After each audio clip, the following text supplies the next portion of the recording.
අදත් ඔයාව සාදරයෙන් පිළිගන්නවා ට්‍රැවල් විත් රාජී YouTube චැනල් එකට. ඔයා සමහරවිට දන්නවත් ඇති නොදන්නවත් ඇති ස්නේක් ගාඩියන් YouTube චැනල් එක සම්පත් අයියගේ උපන්දිනේ පෙරේද යෙදිල තිබ්බා. ඒ වෙනුවෙන් ඔහුගේ උපන්දිනය වෙනුවෙන් බල්ලන්ට දානයක් ඔහු විසින් ලබා දුන්න. ඒ වීඩියෝක දැක්කාම මටත් ආසාාවක් පහළුණා ඒ වගේ දෙයක් කරන්න ඕනේ කියලා. මගේ හොඳ යාළුවෙක්කින්නවා පින්දහම්වල් වැඩ කටයුතුවලට නිතරම උදව් කරන. තින් එයාටත් මං කතා කරලා අපි මේ වැඩේ පටන්ගත්තා. මගේ මේ වැඩේ වීඩියෝ කල්ලා YouTube එකට දාන්න හිතුවේ මම විවස් බලාගෙන සබස්ක්‍රයිබ්ස් බලාගෙන ලයික් බලාගෙන නෙමේ මේ වීඩියෝ එක බල්ලා තවත් කෙනෙක් මේ වගේ දානයක් දෙන්න හිතනන එක මටත් හොඳයි නිසා මමත් ස්නේක් ගාඩියන් YouTube චැනල් එකේ සම්පත්තයක වීඩියෝක දැක්කින්ද මමත් ආසාාවෙන් පටන් ගත්තේ. ඒකන්ද මගේ වීඩියෝක බල්ලා තවත් කරුවට පටන්ගන්න ඕන ඒකත් මට පිනක් නිසා තම මේක ම වීඩියෝ කල්ල දාන්නේ. මමත් මේ වැඩේ පලනි පාර්ට තමා කරන්නේ. ඉතිං මං මුලින්ම ටාගට් කරේ බල්ලො සියකට විතර දෙන්න. නමුත් අපි ගෙනාපු බඩුවලට 40කට විතර වගේ තමා දෙන්න හැකි වුණේ. ඊළඟ පාර මීට වඩා දෙන්න අපි බලාපොරොත්තුෙන් ඉන්නවා.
ඒ තමුසේ දෙයක් අරන් යනවා ඉතින්.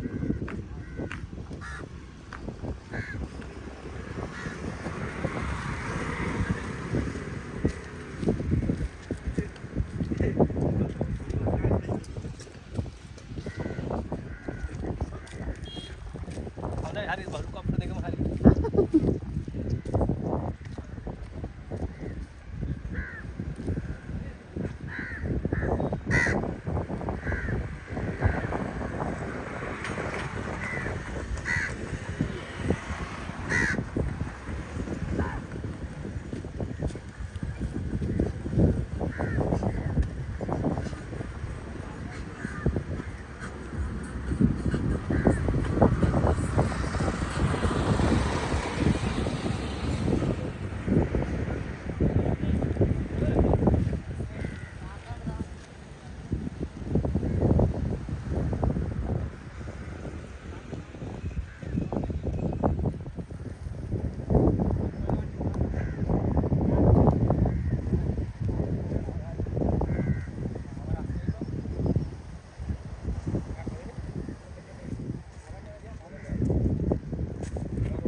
මරුව කනවනේ.